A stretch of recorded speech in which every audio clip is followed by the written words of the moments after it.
y llévanos a todos lados. Descarga la aplicación en todos los sistemas operativos, también en el sistema Amazon Alexa. Nos encontrás como GDS Radio.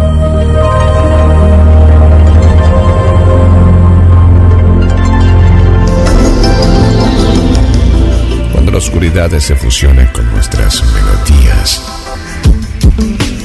GDS Radio, la radio que nos une.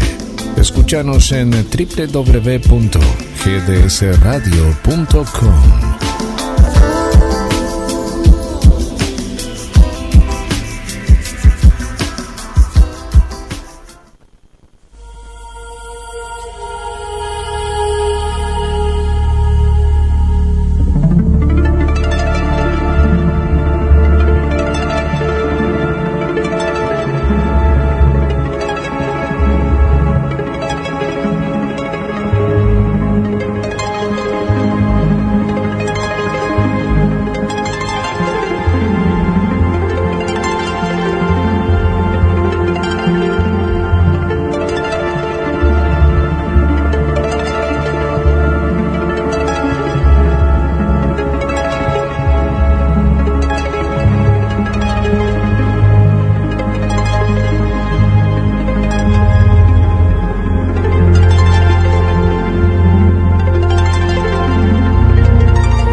GDS Radio Mar del Plata presenta A las puertas de Magonia.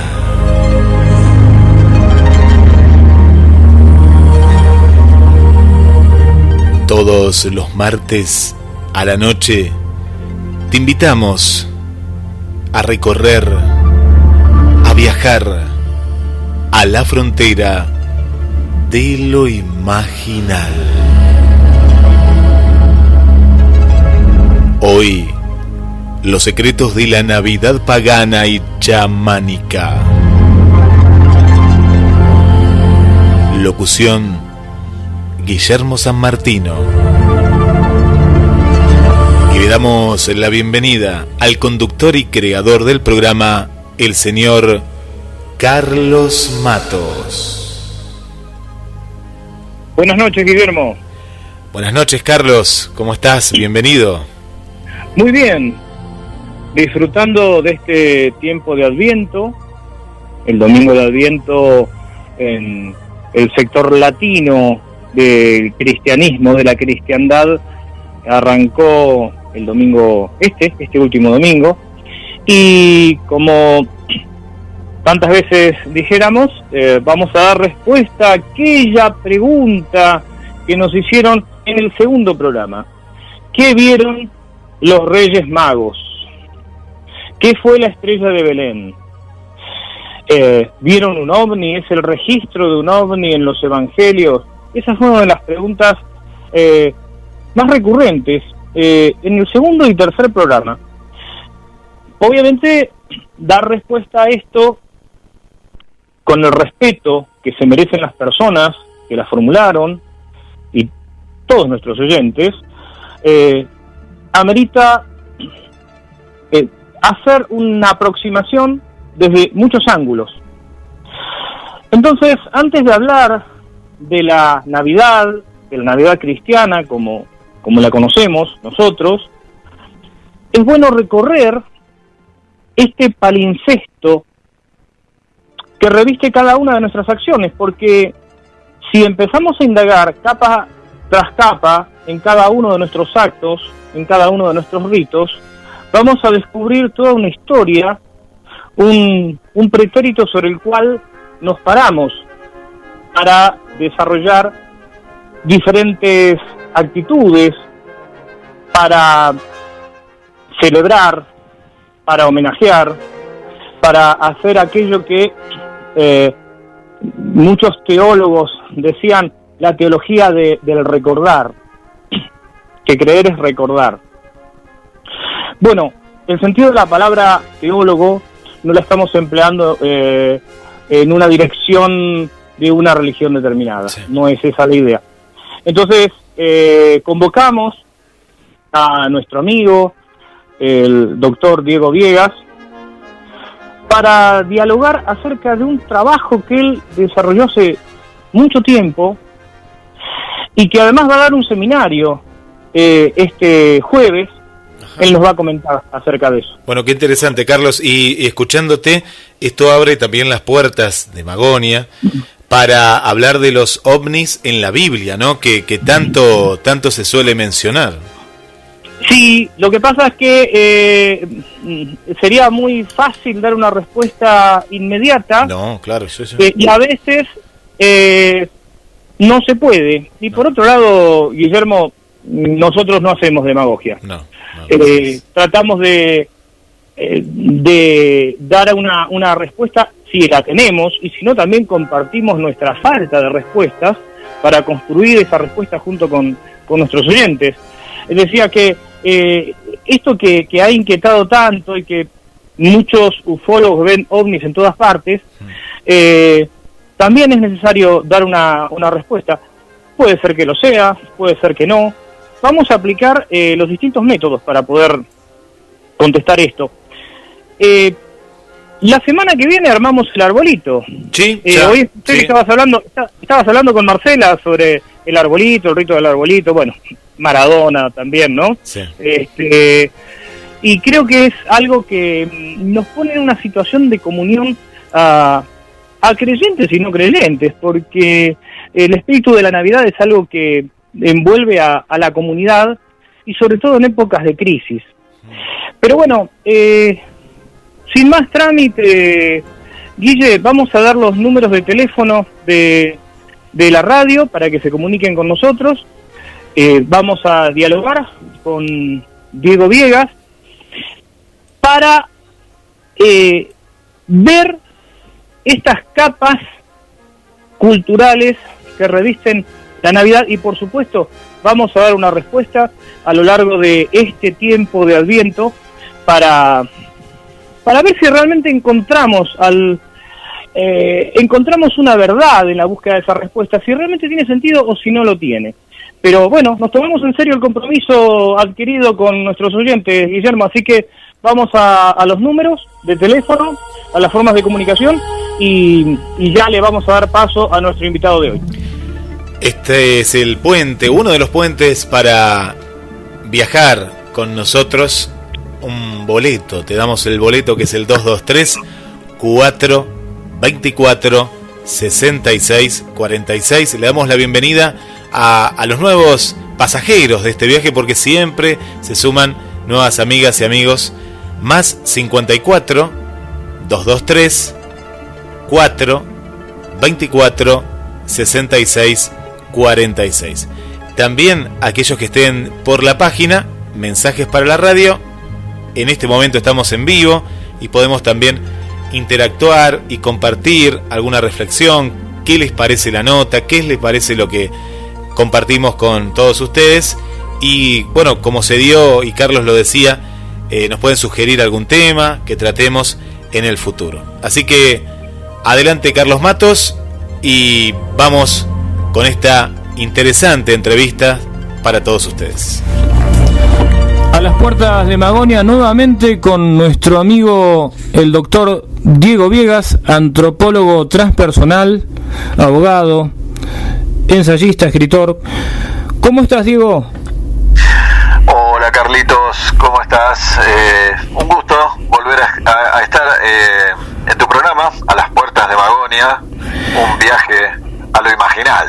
Y ahora vamos a abordar lo simbólico, lo mitológico y lo real de la Navidad. Y en relación a este tema, vos vas a dar un seminario el día jueves que tiene por título Secretos de la Navidad pagana y chamánica. ¿Es así? Es así, Los secretos de la Navidad pagana y chamánica, una conferencia web que vamos a estar realizando desde Fundación Mesa Verde, o sea, pueden participar escribiendo directamente al Facebook Fundación Mesa Verde. El día jueves 3 a las 19 horas, desde las 19 horas. Seguramente vamos a estar 2 horas y media conversando y sobre todo con muchas imágenes a partir de un PowerPoint elaborado ya hace muchos años. Se trataba de una conferencia que ya quedábamos incluso presencialmente hace varios años atrás y que hasta tuvo también su formato de texto escrito como un capítulo con el mismo título, Los secretos de la Navidad pagana y chamánica en antropología transpersonal, mi libro publicado por Biblos en 2016. Ahora, no es lo mismo leer el capítulo de este libro, si uno quiere adquirir antropología transpersonal, que ver, digamos, la conferencia audiovisual con el acompañamiento de todas las imágenes muy bellas, muy lindas. Sobre todo está todo basado en una gran cantidad de postales desde el año 1800, 1840, por ahí, tanto norteamericanas como europeas, ¿no? Además, la posibilidad de la interacción, en este caso, con vos, las personas que puedan preguntar de manera directa, cosa que, si bien es cierto que uno dialoga con el libro, con la obra, pero bueno, acá está la respuesta tangible también. Exactamente, efectivamente, sí. Por eso, bueno, a pesar de que está el texto escrito como capítulo de este libro, va a ser muy diferente la conferencia web, ¿no? Que nos da también la posibilidad estas plataformas como el Meet para poder llegar a mucha gente en todo el país que le guste este tema y que no tenga prejuicios en cuanto a la cuestión religiosa, ¿no? Porque nosotros justamente no vamos a hablar del rito cristiano de la Navidad, y algunos dirán, pero este loco que está hablando, si es una festividad cristiana. Sí, por supuesto que lo es, pero reconoce antecedentes muy antiguos y justamente voy a tomar el título de un libro que compré hace muchos años, en inglés por supuesto, de Dan Wakefield, que un librito muy chiquitito pero muy bonito, que se titula 4000 años de Navidad, y me encantó. Por eso mi charla web y digamos incluso el artículo también comienza con este título, que se lo tomé a Dan Wakefield, 4000 años de Navidad, ¿no? Es que justamente digamos el 25 de diciembre, como se sabe, seguramente no fue la fecha en la que nació Cristo. De hecho, Clemente de Alejandría, ya en el siglo II, hablaban los teólogos en aquel momento. En el primer siglo directamente no, lo único que se conmemoraba era, entre los cristianos, los primeros cristianos, era la Pascua de Resurrección. Era la Pascua de Resurrección, sí, justamente. Claro. La Navidad como tal, primero que era resistida al principio por la misma población cristiana, y la Pascua no era relevante. No. El cristiano no era relevante cuando nació. Además no se conocía prácticamente nada acerca de los acontecimientos del nacimiento. De hecho en la Iglesia Ortodoxa, si bien se celebra la Navidad, pero la festividad por excelencia es la Pascua de Resurrección. Claro, efectivamente. Cuestión que, bueno, entonces en el siglo II solo se conmemoraba la Pascua de Resurrección. En el siglo III ya varios teólogos empiezan a proponer, no me voy a meter en el tema de cálculos, pero empezaban a proponer a partir de distintas formas de cálculo, incluso algo, mucha fantasía también, fechas como por ejemplo el 6 y el 10 de enero, el 25 de marzo, el 15 y el 20 de abril, tanto es así que se proponían el 17 de noviembre, por ejemplo, tanto es así que el Papa Fabián, 236 a 250, declaró sacrílegos a todos aquellos que siguieran especulando con una fecha supuesta de nacimiento de Jesucristo, ¿no? Luego las distintas iglesias, la iglesia de Armenia fijó el 6 de enero, las iglesias de Egipto, Grecia y Etíope el 8 de enero, o entre el 6 y el 8 de enero. Y bueno, esto es interesante porque la fecha del 6 de enero, antiguamente en Egipto se celebraba el festival de Coré, la doncella, que era una manifestación de Isis, sobre todo en lo que es la Alejandría helenizada, y es cuando aparece Sirio, la estrella Sirio, en el cielo, y eso da lugar al desborde de las aguas del Nilo, vivificando, por supuesto, los alrededores, digamos, y nacía su ayón, por así decirlo. Se sacaban incluso las figuras de Horus, el hijo de Osiris e Isis, de los que hoy conocemos varias de esas estatuillas de Horus bebé. Incluso a veces se lo colocaba en un pesebre a Horus, se lo sacaba para que las masas celebraran, digamos, ese nacimiento, y son increíbles e impresionantes ver las estatuillas del antiguo Egipto, de la diosa Isis amamantando a su hijo Horus, que realmente son exactamente iguales a la Madonna y el niño, que no hay ninguna duda que es la imagen del modelo que tomó el cristianismo posteriormente, ¿no? Y en el siglo IV es recién cuando, en época del Papa Julio I, se fija como inmutable la noche del 24 al 25 de diciembre, ¿no? Pero bueno, ¿qué pasaba? Es el solsticio de invierno en el hemisferio norte, acá es el solsticio de verano, ¿no? Y en todas las antiguas culturas del hemisferio norte había algún tipo, sobre todo las culturas agrarias, agrícolas, había primero que tenían cada una de estas culturas alguno de estos dioses que mueren y renacen, porque son representaciones, por supuesto, del ciclo agrario, de la muerte y renacimiento de la naturaleza. Entonces, este periodo de invierno, o la mitad del invierno, que en el hemisferio norte es muy duro, pero justamente con el solsticio, digamos, de invierno, donde el sol, digamos, parece que se detiene y luego comienza su marcha nuevamente, y por supuesto comienzan a alargarse los días muy muy de a poquito, ¿no? Entonces es verdaderamente el nacimiento del sol, el solsticio de invierno, porque allí, luego de esa supuesta detención que se ve en el horizonte, comienza a alargarse los días muy muy de a poquito, es decir, la luz va venciendo a la oscuridad simbólicamente, cada vez un poquito más, cada vez un poquito más, cada vez un poquito más, hasta por supuesto llegar el solsticio de verano, donde es todo el proceso contrario, ¿no? Entonces, efectivamente, adaptando alguna de estas celebraciones egipcias a Osiris, en Babilonia se celebraba también el 25 de diciembre la renovación anual, o hoy diríamos algo así como la celebración del Año Nuevo, con un festival que se llamaba Sakmuk. El Sakmuk duraba 12 días.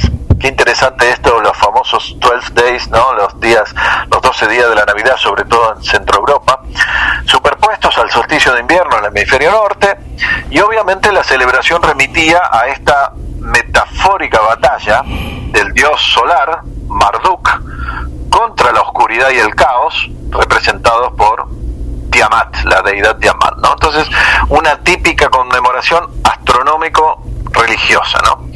¿Qué ocurría en el Sakmuk? Bueno, por ejemplo, se hacían desfiles terrestres y fluviales, amos y esclavos intercambiaban roles, como hoy en día es el tema del carnaval, se representaba un simulacro de coronación del rey y muchas mascaradas que obstruían las calles.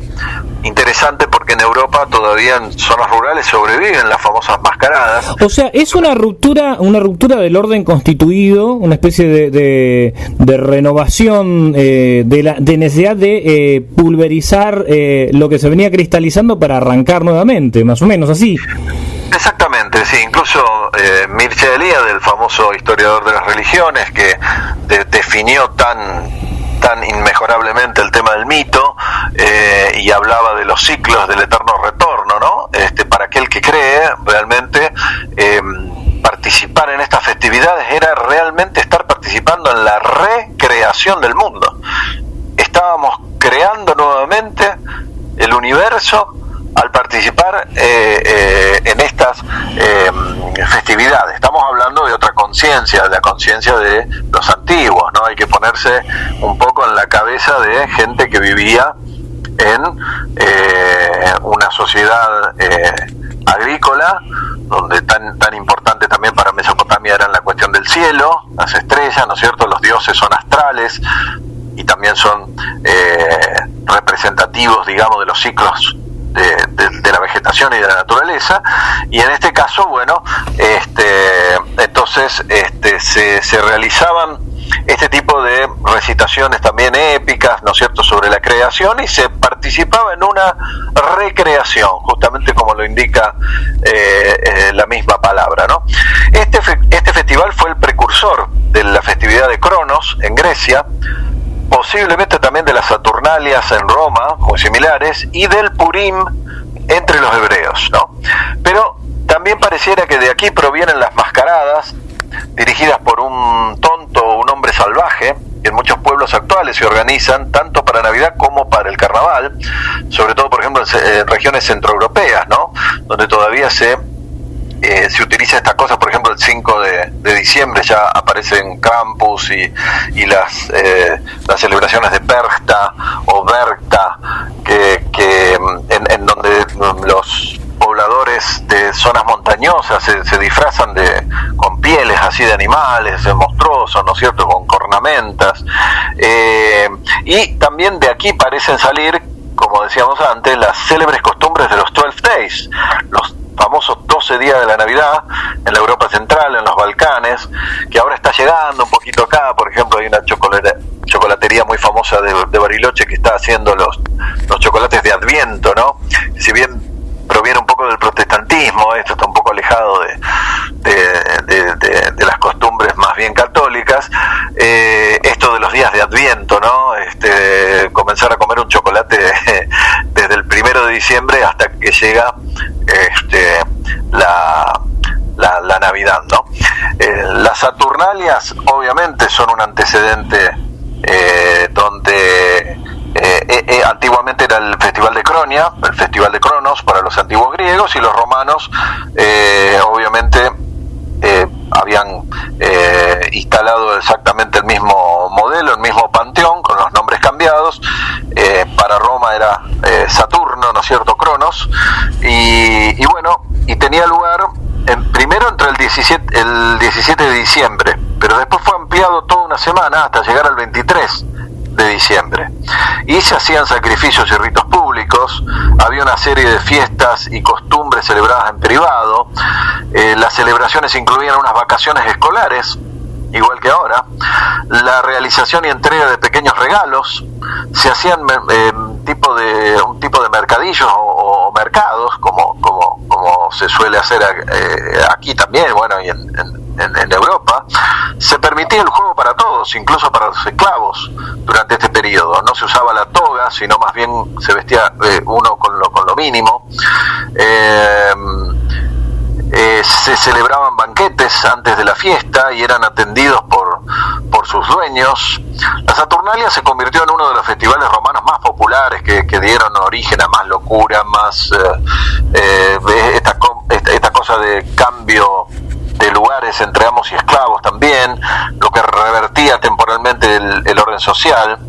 En el folclore griego y en el chipriota se creía que los niños nacidos durante este festival se encontraban en peligro de convertirse en duendes malévolos que saldrían de la tierra después del solsticio para causar problemas a los mortales, ¿no? Algunos dejaban regalos en sus puertas para distraer a estos duendes hasta que el sol volviera.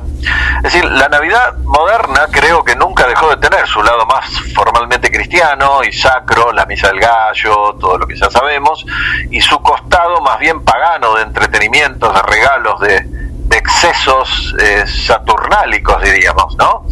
Incluso las cajas de comestibles navideños que las grandes empresas otorgan a sus empleados, o la gente de clase media que le da la caja a la empleada doméstica, con regalos, con botellas espumantes, con turrones, este tipo de cosas, viene de aquella época, ¿no? Es un poco, es la última sustitución simbólica en el capitalismo, por supuesto, de aquellos servicios de amos y esclavos que se intercambiaban, ¿no? Por única vez en el año.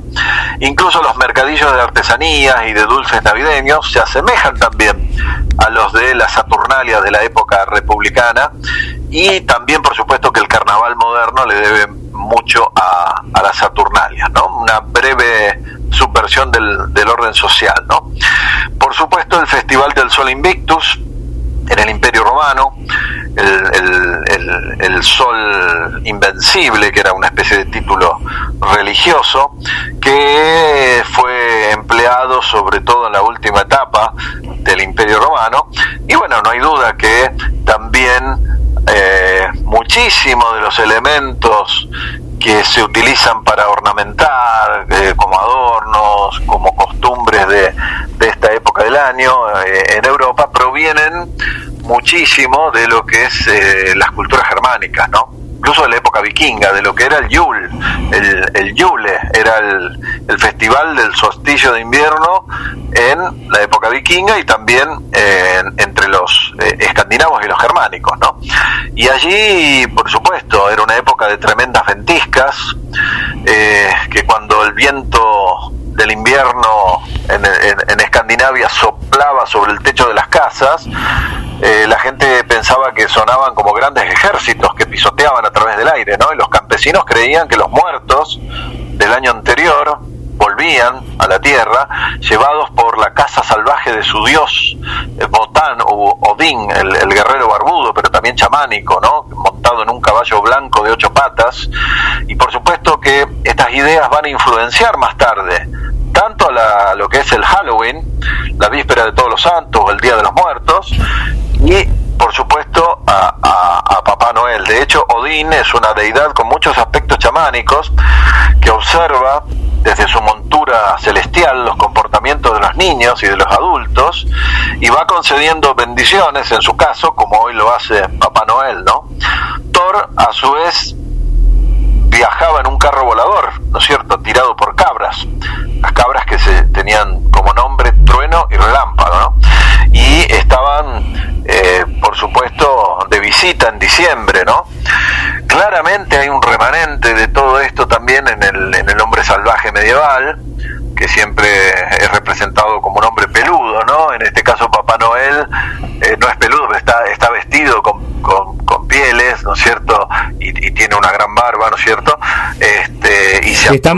Estamos hablando de no el Papá Noel rojo y blanco que aparece después gracias a Coca-Cola, sino de las imágenes previas. Me alegra que me cites esto de Coca-Cola, porque realmente hay un mito instalado, sí, que mucha gente dice, pero Papá Noel lo inventó la Coca-Cola. No es así. Viene de mucho, los colores inclusive rojo y blanco hasta son colores de la alquimia, que no tienen que ver con Coca-Cola. Exactamente, por supuesto que Coca-Cola, una vez que ya la figura de Papá Noel, que sí fue creada por 2 dibujantes, también por un poeta, vamos a hablar un poco de eso, pero lo que quiero acentuar es que recién en 1931 Coca-Cola toma esta figura, que ya sí, con el color rojo y demás, que ya en realidad con ese color rojo, con el tabardo rojo, ya había sido representado para otras gaseosas antes de la Coca-Cola, que esto es lo que generalmente la gente no sabe, pero mucho antes ya se conocía en la Europa de la Edad Media, por ejemplo, el Bonhomme Noel, el buen hombre de la Navidad o del solsticio de invierno en Francia, ¿no? Está documentado, por ejemplo, la existencia de este Papá Noel, justamente Noel quiere decir Navidad. Francés, ¿no? El Père Noel, o el Bonhomme Noel, el buen hombre de la Navidad, que venía ya por ejemplo, hay documentaciones del siglo XV. Estamos hablando del año 1400 y ya existía, y no tenía nada que ver con San Nicolás, ¿eh? Es el Père Noel, ¿no? Incluso hay documentaciones más cercanas desde el siglo XIII, ¿sí? Que es, por supuesto, la personificación del solsticio de invierno. El Père Noel, lo aclaro, francés, siempre vistió de blanco. Lleva un tabardo blanco, que es la representación de la nieve, ¿no? Y en Inglaterra existía ya, por lo menos está documentado hasta con una ilustración que vamos a mostrar en nuestra charla, de 1686, del Father Christmas, que también es el rey del muérdago, porque es como un señor que viste de verde, que representa, por supuesto, la naturaleza que empieza recién a nacer junto con el sol, ¿no es cierto?, en pleno invierno, pero todo empieza de a poco a ir renaciendo, hasta, por supuesto, cuando llega la primavera, que es donde realmente todo florece. Y este Father Christmas inglés viste de verde y sobre todo tiene una corona de muérdagos en su cabeza, ¿no? Entonces es un poco el rey del muérdago o el Father Christmas. Incluso en 1848 hay una ilustración de un dibujante, von Schmidt, en Alemania, que representa a un señor invierno, a un Herr Winter, un señor invierno que es una especie de monje también, con barba larga, blanca, vestido así como una especie de monje, que lleva un árbol, un pino, ¿no es cierto?, adornado o con mucha luz en su mano, y estamos hablando de 1848. Ahora bien, la primera ilustración del Santa Claus norteamericano, tal cual, que no es tampoco tal cual como lo conocemos popularmente ahora, fue una creación a partir de un poema de Clement Moore, que era un señor que era un profesor de lenguas orientales, y en realidad primero era como una especie de gnomo, porque obviamente todas estas cosas estaban tomadas de inmigrantes holandeses y alemanes que llegaron a Norteamérica, e incluso el famoso dibujante Thomas Nast, que es el que hace la primer síntesis de todos estos viejos señores inviernos europeos y terminan de darle el aspecto ya del señor ese gordo vestido de rojo y demás. Es Thomas Nast. Thomas Nast era un inmigrante alemán. Tenía, por supuesto, en Estados Unidos, para una revista de historietas, el Harper's Weekly, que tenía ancestros bávaros. O sea que tampoco es que salió completamente de la creatividad o de la imaginación de estos poetas y de estos dibujantes norteamericanos, sino que ellos lograron sintetizar esta imagen a partir de los recuerdos de, como hemos dicho, de la antigüedad y de la Edad Media, de estos señores inviernos que solían visitar las aldeas de la Europa antigua en el solsticio de invierno, y por supuesto con la mezcla con San Nicolás, ¿no? El obispo de Mira, al que se le atribuían un obispo cristiano, al que se le atribuía numerosos milagros, ¿no? Inclusive la idea de fusionar a San Nicolás con estos señores inviernos es como un intento de reconducir la idea o las creencias paganas hacia el cristianismo. No deja de ser un sincretismo más también. Es un sincretismo sincretismo, por supuesto, porque además San Nicolás, bueno, hay mucho en su biografía de leyenda, de legendario, ¿no? Y es probable que haya un recuerdo también de Saturno, de Cronos, de Odín, de estos señores inviernos o de los bosques paganos, tanto gigantes como enanos, porque, por ejemplo, estuve yo en Islandia hace 2 años atrás, y allí no es Santa Claus o Papá Noel o Father Christmas el que trae los regalos, sino que son 13 gnomos o duendes muy traviesos. Cada uno tiene su nombre e impronunciable, por supuesto, en islandés, que refieren a su característica. Todos hacen determinadas travesuras, y también está acompañado a veces por Grilla, que Grilla es como un troll o una mujer un poco monstruosa, ¿no? Que en el solsticio de invierno, una época muy oscura, imagínense en esa parte del norte de Europa, estamos llegando casi al Polo Norte, y entonces, por ejemplo, durante el solsticio de invierno prácticamente no hay luz del día, ¿no? Es oscuridad total.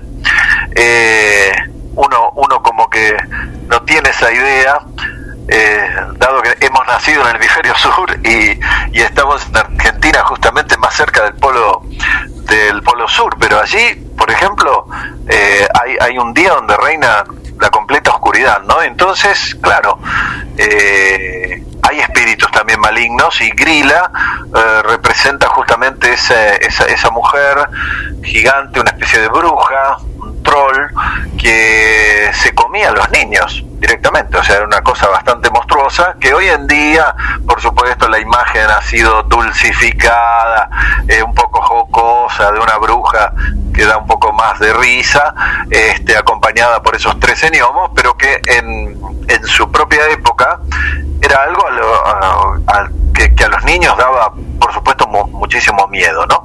Y tenemos, por supuesto, en cuanto a gigantes, digamos, que traen regalos o que castigan a los niños en el solsticio de invierno, en el País Vasco, al famoso Olencero. Incluso hasta en el día de hoy, los vascos no esperan regalos de Papá Noel, sino del Olencero. Es un personaje que procede de la zona de Lesaca, en Navarra. Probablemente en su origen el término designaba la época del solsticio de invierno y de su celebración. Por ejemplo, la palabra Olensaco Aro significa en vasco época para los buenos, en euskera, ¿no? Y el nombre también designa a este personaje de la mitología y de las leyendas vascas, un gigante carbonero del bosque. En versiones posteriores ya era un carbonero normal, como se lo ilustra hoy en día, que vive en el monte y al que no le gustaban nada antiguamente los niños, ¿no? Como Grilla. Cuando bajaba al pueblo a vender el carbón, los niños se escondían del Olencero, ¿no? Hoy en día fue un personaje traído de alguna manera a la tradición navideña de las familias vascas. Durante el siglo XX fue incorporando elementos de Papá Noel, de los Reyes Magos, obviamente por la influencia tan fuerte de la cultura norteamericana, pero la versión original lo suele presentar sucio, fumando pipa, aunque ahora se fabriquen muñecos de Olencero más políticamente correctos, ya no fuman, ¿no? Porque está mal visto en esta época, limpios, digamos, sin tabaco, y algunos lo consideran una figura burlesca, otros una figura venerable. Antiguamente, como dijimos, era una figura que daba miedo, incluso, como debe corresponder a la parte tenebrosa del invierno europeo, ¿no? Incluso se lo describe en euskera como entendimentu gabea, que en vasco significa sin entendimiento, o como entendimentus gantia, revestido de entendimiento. Es decir que aquí yo veo, por ejemplo, algo muy chamánico, ¿no? Algo que está relacionando con ese sin entendimiento, pareciera que tuviese relación con un estado alterado de la conciencia, ¿no? Y probablemente, bueno, es todo lo que haya quedado de sintetizado en esta figura mitológica de algún tipo de celebración en el solsticio de invierno, que con toda su cosa mágica, pero también tenebrosa, buena y mala, de alguna manera tuviese algún tipo de injerencia a alguna planta psicoactiva, ¿no es cierto? No lo sabemos, pero es un poco lo que se puede concluir a partir de estas formas tradicionales en las que las características y relacionado con la conciencia en que es revestido este personaje olencero, ¿no? Como muchos personajes de estilo chamánico, ¿no? Por ejemplo, en Italia, todavía hoy, no el 25 de diciembre, sino el 6 de enero, lo que es el Día de Reyes para nosotros, para el mundo hispánico, es la bruja Befana la que trae los regalos a los que se portan bien, y a los niños que se portan mal obviamente les entrega un carbón o le espera peor, ¿no es cierto? Bueno, vos sabés que acá en Mar del Plata, en la zona de la banquina del puerto, que hay mucho italiano, la comunidad italiana es muy grande. En algunas familias esperan a la Befana para el 6 de enero. No lo sabía, Sí, no es algo tan masivo, pero si vos charlás con algunos viejos de la banquina de acá del puerto, los hijos que ya argentinos, ¿no? Recuerdan la infancia el esperar a la Befana. Claro. Yo con toda familia de italianos del norte, mis abuelos, nunca escuché, por ejemplo, la Befana. Fue algo que me enteré posteriormente a partir de lecturas, ¿no? Porque acá era muy fuerte todavía el tema de los Reyes Magos. Si bien mi viejo justamente me hizo conocer al Papá Noel, como lo conocemos nosotros, a mí los regalos me los traía Papá Noel, no el Niño Dios, y a mi papá le gustaba mucho esa figura. Creo que me transmitió también ese gusto por el cual yo después comencé a comprar tanta literatura relacionada a la mitología de la Navidad, sobre todo a la precristiana, pero no me hablaban de la Befana, aunque es muy probable que la hayan conocido ellos, mis abuelos, estando allí, que vinieron muy jóvenes ellos, ¿no? Porque aparentemente está inspirada esta figura en unas especies de hechiceras, de muñecos de hechiceras que sobre todo en el norte de Italia se utilizaban para esta época, y se sacaban, digamos, estos muñecos de hechiceras a las ventanas, y que también tiene que ver con la babushka rusa, otra mujer que ha sido dulcificada pero era una especie de bruja originariamente, y también con con Perchta, ¿no? Con Frau Holle o Berchta, que en algunas regiones de Alemania son los nombres dados a una especie de hechicera y diosa del invierno, que era miembro del ejército fantasma de Odín, guardiana de las bestias salvajes, protectora de la agricultura y en especial del cultivo del lino y del hilado. Y hay que tener en cuenta una cosa: a veces se la representa a Frau Holle como una mujer que está con el uso, justamente con el hilado, y inclusive en algunos lugares medios marginales de Estonia todavía se utiliza la vieja costumbre de que o en zonas rurales de Suabia, por ejemplo, hay una prohibición en la época invernal, es decir, para la época de Navidad no pueden iniciarse nuevos tejidos, y todas las ruecas deben ser detenidas en víspera de Navidad, no pueden iniciarse nuevos hilados, ¿no? Y justamente hay una relación muy interesante entre el uso, las ruecas y los cuentos de hadas. Fíjate, por ejemplo, en La Bella Durmiente. Justamente, sí, estaba recordando lo de La Bella Durmiente, claro, sí. Las 4 hadas del hada destino, despechada, ¿no? Los 12 cazadores también en este cuento de los hermanos Grimm se pinchan con el uso y entran en un estado mágico, en un estado alterado de la conciencia, ¿no? En La Dama de la Nieve, en Rumpelstiltskin, en el enano saltarín, ¿no es cierto? Y claro, el uso era atributo de las chamanas nórdicas de la era de hierro, ¿no? Las que practicaban la magia Seidr, las del Seidr, ¿no? Las Völva. Cuando estuve en Islandia, por supuesto, estuve en el museo de las tradiciones populares, y ahí aparecen, hay un maniquí, como una especie de estatua que representa a una Völva, una de estas antiguas chamanas o hechiceras nórdicas, que por supuesto no, a diferencia de lo que es el chamanismo en América, no ha sobrevivido en Europa, ¿no? Ha sido casi completamente aniquilado, ¿no? Y Diego, sí. Vamos a comprometerte para el próximo programa, porque no vamos a poder redondear ahora esto, esta charla tan rica y que nos viene, nos nutre acerca de toda la carga simbólica de la Navidad.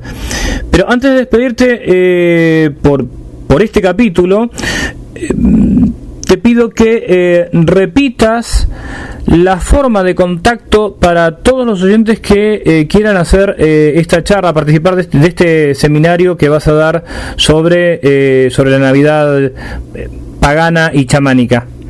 Bien, perfecto.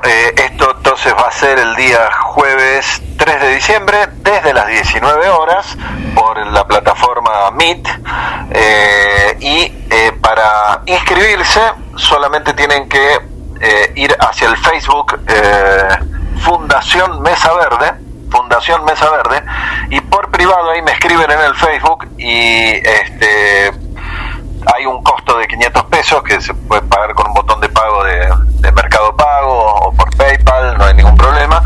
Es casi simbólico, ¿no? Es muy poco, estamos cobrando algo, pero van a tener más de 2 horas de pura imágenes mágicas, donde nos vamos a remontar a tiempos precristianos justamente, y donde vamos a hablar también, y por supuesto ahora quedo comprometido con tu programa para continuar con este tema, vamos a hablar del árbol de Navidad, por supuesto, como un árbol, como un eje del mundo, y las distintas derivaciones mágicas que tiene el abeto, el pino, el cerval, el alerce,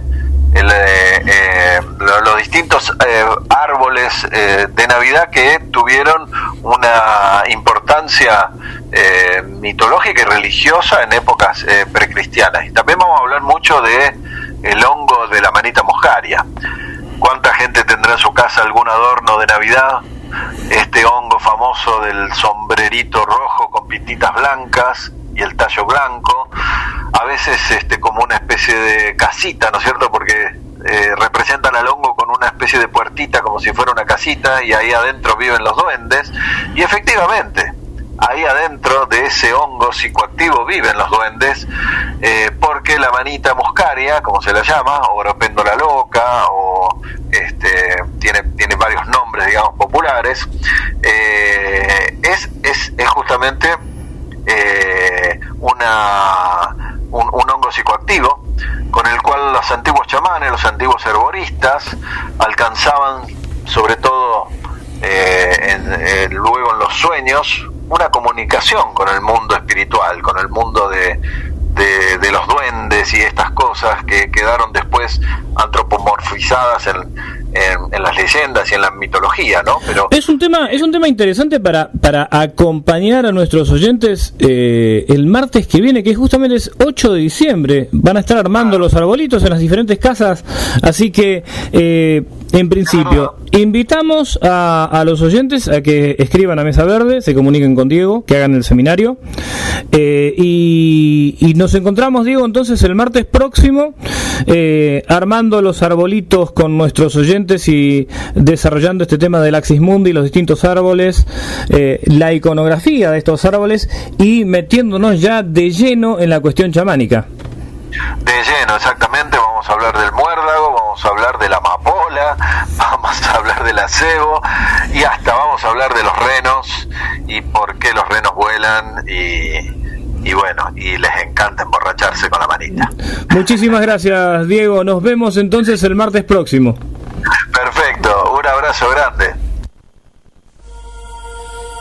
En vivo a las puertas de Magonia, programas especiales.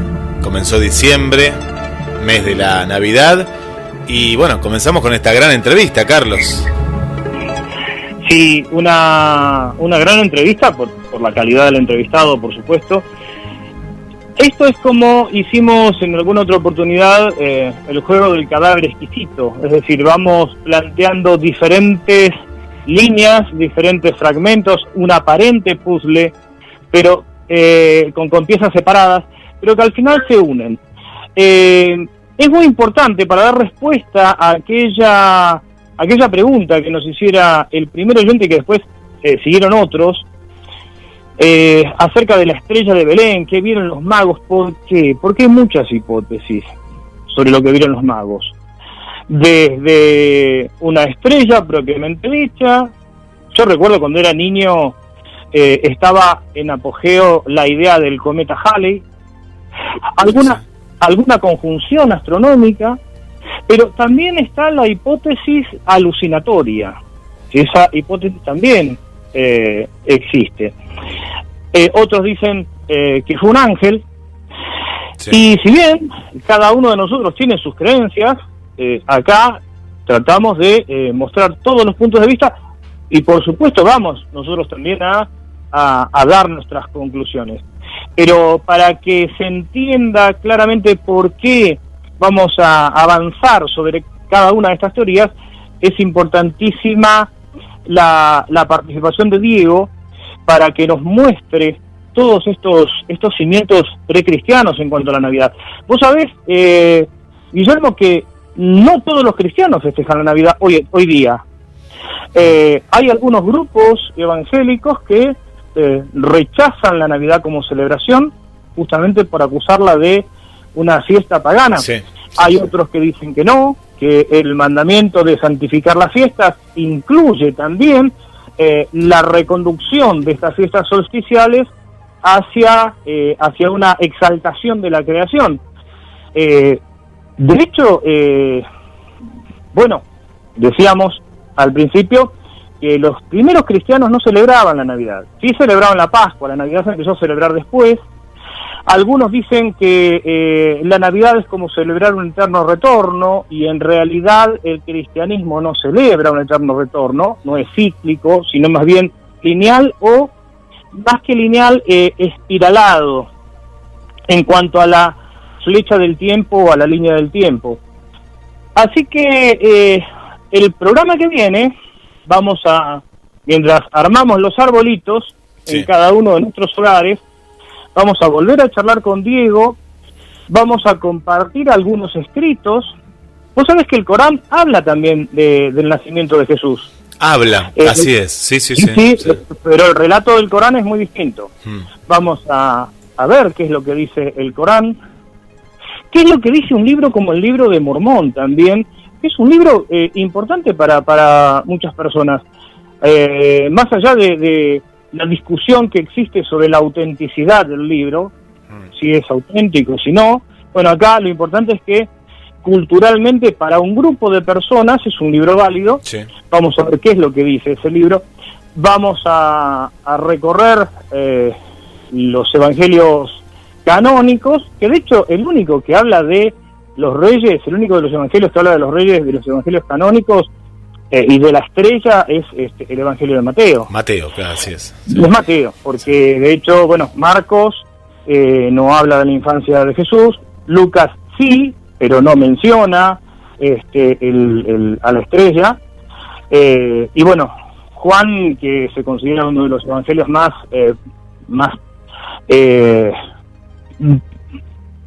profundamente teológicos para quienes siguen la llamada tradición de la iglesia interior, bueno, sí, habla del nacimiento, con el famoso en el principio fue el verbo, pero no menciona a la estrella. Entonces, ¿qué valor tiene esto de la estrella? ¿Por qué se pone tanto en duda? Hay algunos que dicen que simplemente fue una construcción literaria, y hay otros que dicen que rechazando el cristianismo, la astrología, evidentemente este pasaje es un tema difícil de resolver y es un hierro caliente. ¿Cómo se armoniza eso? Y por otro lado también acá hay otro tema. ¿La astrología es incompatible con el cristianismo? No, claro. Hay pasa también, Carlos, que en esa época justamente era una misma ciencia. Después, ¿no? Se abre, de pronto la astrología, la astronomía y demás se la ve desde otro lugar, pero en un momento nacen de una misma ciencia, ¿no? Se van desgajando, claro. Pero hay algunos que dicen, hay autores que sostienen que existe una astronomía sagrada que debe ser rescatada. Y en todo esto, a ver, ¿qué tiene que ver el fenómeno OVNI? Bueno, vamos a dejar abierta esta ventana, recordando que Joseph Allen Hynek, el filósofo, físico y ufólogo científico, decía que quienes estudian al fenómeno no estudian un objeto, sino informes de quienes dicen haber visto objetos no identificados. Y entonces nos preguntamos, ¿los reyes vieron un objeto no identificado? ¿Corresponde a esa categoría? Bueno, lo dejamos para que lo piensen los oyentes, a ver qué nos pueden aportar. Sería muy rico escuchar sus hipótesis de por qué sí, por qué no. Y también eso nos permite incursionar en algunas formas del análisis histórico-crítico, del análisis literario, y darnos cuenta qué cosas proyectamos nosotros sobre los libros y qué cosas nos dicen los libros a nosotros. Hay una interacción muy fuerte en eso. Qué interesante, Carlos. Te propongo, vamos a poner tipo una encuesta para la semana que viene. Durante la semana la vamos a colocar en una de las páginas para que la gente haga una votación y hasta pueda esgrimir el por qué sí o el por qué no. ¿Qué vieron los reyes? Claro, no, sería muy interesante para conocer también un poco lo que cada uno... Mirá, yo te digo, hasta que no existía este programa, Las Puertas de Magonia, yo me había quedado un poco con el cometa Halley. Yo era del grupo del cometa Halley, iba por ese lado. Pero qué interesante sería escuchar otros comentarios. Para finalizar, vamos con los saludos de la gente. Primero a saludar al conductor de Compartiendo, Jorge Marín, que justamente nos compartió una nota OVNI que salió en esta semana para el programa. Sí, a Jorge, vos sabés que a Jorge Marín le quiero mandar un saludo muy especial. Él nos hizo una nota prácticamente cuando arrancamos el programa. Hoy hace exactamente 2 meses y estamos en permanente comunicación con Jorge, salvo esta última semana que por algún problemita técnico que tengo con el celular no nos hemos podido comunicar mucho, pero siempre muy atentos, siempre enviándonos material, y que además, charlando con Jorge, Jorge ha conocido un montón de gente, sí, que nosotros también conocimos, ¿no? Por otro lado, así que un fuerte abrazo para Jorge. Un saludo para María Coco Saavedra, la entrevistada de la semana pasada, siempre ahí presente con nosotros. Para Siria Patricia, muy interesantes los temas.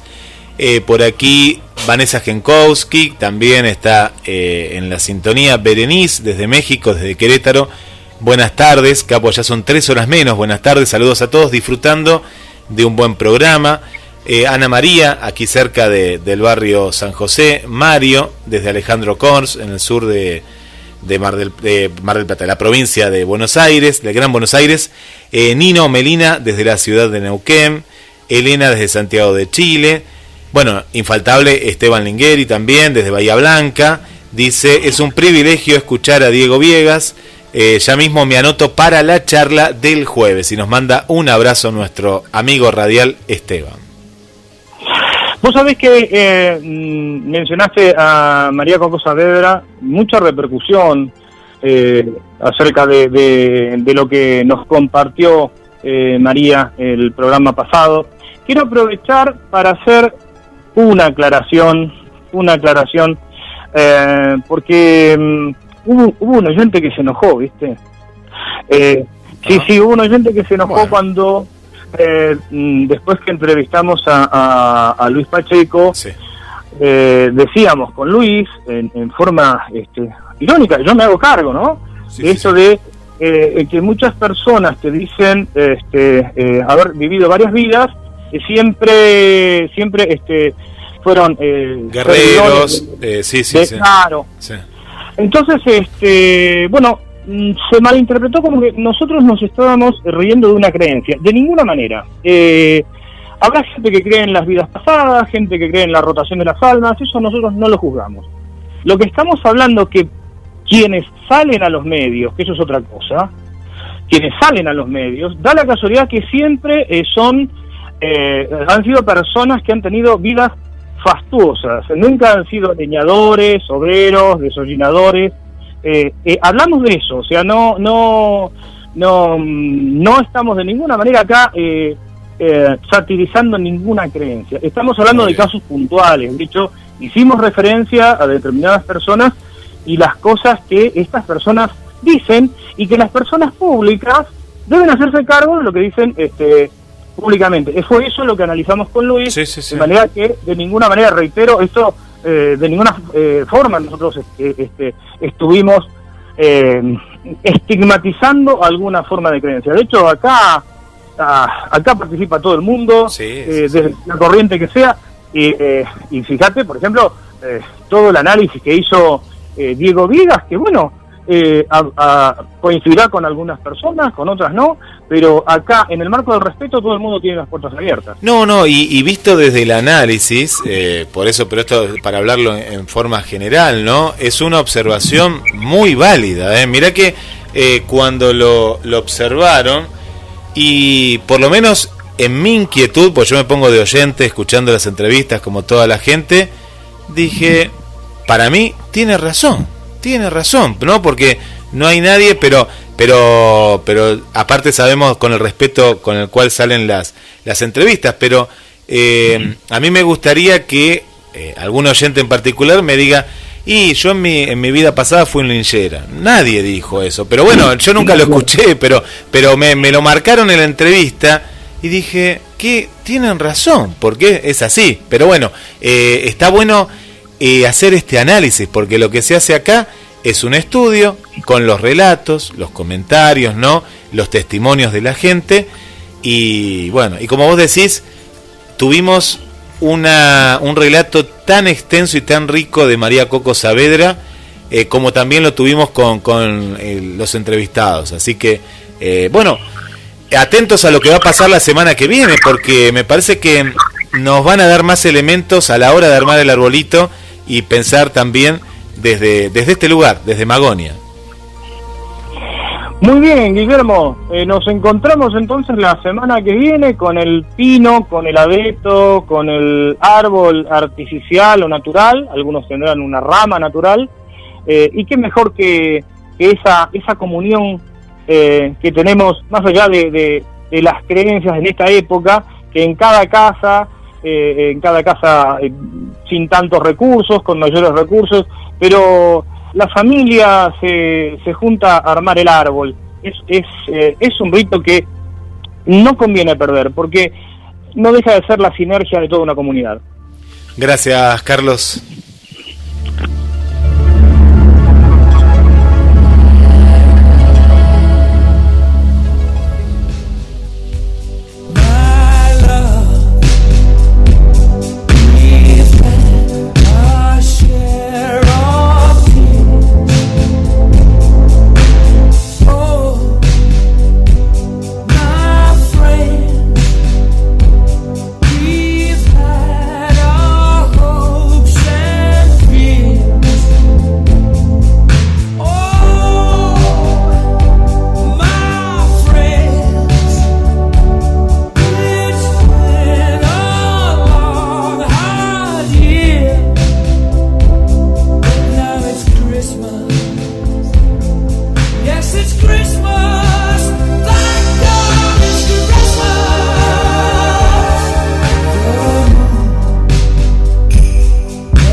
La oscuridad se fusione con nuestras melodías.